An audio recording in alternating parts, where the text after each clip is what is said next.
আমার একটা লোন দেওয়ার ফিনান্সিয়াল কোম্পানি আছে, রেটটা একটু বেশি, ব্যাংকের থেকে ইনিশিয়ালি একটু বেশি, সেই জন্য প্রসেসটাও তাড়াতাড়ি হয়। আপনি যদি রাজি থাকেন তাহলে আপনার কেসটা আমি ওই স্পেশাল কেস বলে এখানে প্লেস করতে পারি, তাহলে টাকাটাও তাড়াতাড়ি পেয়ে যাবে। এই তো দারুণ অফার দিচ্ছে অনেক, ভালো করে শুনে দেখ কি বলছে। অনিরুদ্ধবাবু, আপনি কিছু বলুন। না মানে আমি সবটা জেনে নিই আগে।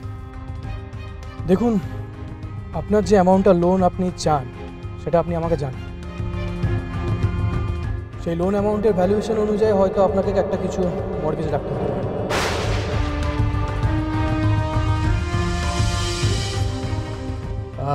এই মর্টগেজটা শুধুমাত্র পেপার ডকুমেন্টসের জন্য, আর কিছু না।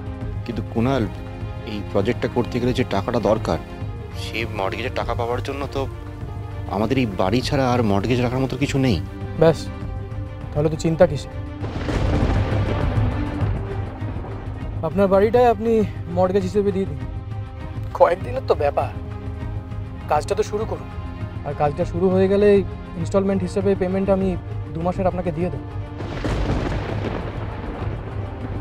তারপর আমার পেমেন্টের 2টো ইনস্টলমেন্ট পেলেই আপনি টাকাটা দিয়ে বাড়িটা ছাড়িয়ে নেবেন। আপনার বাড়ি আপনার কাছেই থাকলো, আর কাজটাও চলতে থাকলো।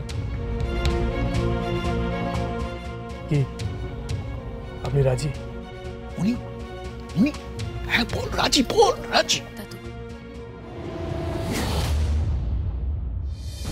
তুমি কেন না করছো জাগৃতি, কেন?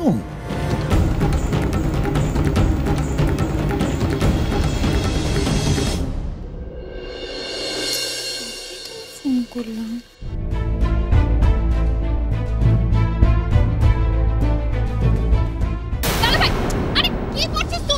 এই দাঁড়া, তোকে আমি অনেক দিন ধরে তোর কাছে ফোনটা চাইছি, জানিস তো আমার ফোনটা নেই। দাদা ভাই ফোনটা কিন্তু আমি দিতে বলেছি। জাগৃতিকে একটা ফোন করব, তারপরে তোকে। আমি কিন্তু তোর সাথে কোনো ইয়ার্কি মারছি না দাদা ভাই। কোনো ইয়ার্কি মারছি না। এতদিন ধরে আমার ছেলেটা আর জাগৃতি ওখানে পড়ে আছে নার্সিং হোমে, তোদের কোনো নেই, আক্কেল নেই? দাদা ভাই ফোনটা না, আমায় কেউ কিছু জানাচ্ছে না কেন এই বাড়িতে? আমি একটা জাগৃতি ফোনটা দেবে, আমি কিন্তু তোকে লাস্টবার বলছি। এই কানের সামনে চিল্লাস না পাই। দাদা ভাই ফোনটা দে। দাঁড়া দাদা ভাই, দাদা ভাই। এই তো জাগৃতির নাম্বার। আরে কেন এরকম করছিস? প্লিজ দে না ফোনটা। আরে দাঁড়া, বাজছে ফোন, দাঁড়া। এই তো বাজছে, দাঁড়া। দাদা ভাই আমি কিন্তু ফোনটা দিতে বলছি। তুই বললেই তোর হবে। সাথে কিন্তু আমি কোনো ইয়ার্কি মারছি না দাদা ভাই।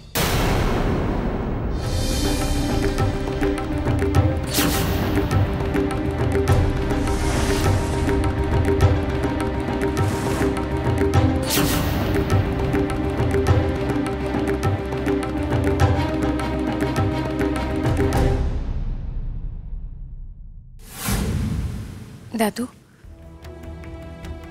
দাদু আমি তো বিজনেসের তেমন কিছু বুঝি না, আমার হয়তো মাঝখানে কথাটা বলা ঠিক হচ্ছে না, কিন্তু আমি শুধু এতটুকু জানি যে এই বাড়িটা না আমাদের সবার, এই বাড়িটাই কিন্তু আমাদের সবাইকে গেঁথে রেখেছে। এই বাড়িটা মর্টগেজ রাখার কথা হচ্ছে, আমার কিন্তু এই কথাটা শুনেই গা হাত পা শিউরে উঠছে দাদু। অনেকদিন বাদে একটা কথায় তোমার সাথে একমত হলাম বৌদি। তুমি একটা দামি কথা বলেছ, এই বাড়িটা আমাদের সবার। সিরিয়াসলি পার্সোনাল আর প্রফেশনাল এটা কখনো এক করে দেওয়া উচিত নয়। আর এটা আমাদের পার্সোনাল স্পেস, এটা আমরা বিজনেস কাজে কেন ইউজ করব? আর যদি বিজনেস ফেল করে তখন আমরা কোথায় যাব? আমাদের তো ফুটপাতে গিয়ে বসতে হবে, প্রত্যেকে আমরা ঘর ছাড়া হব।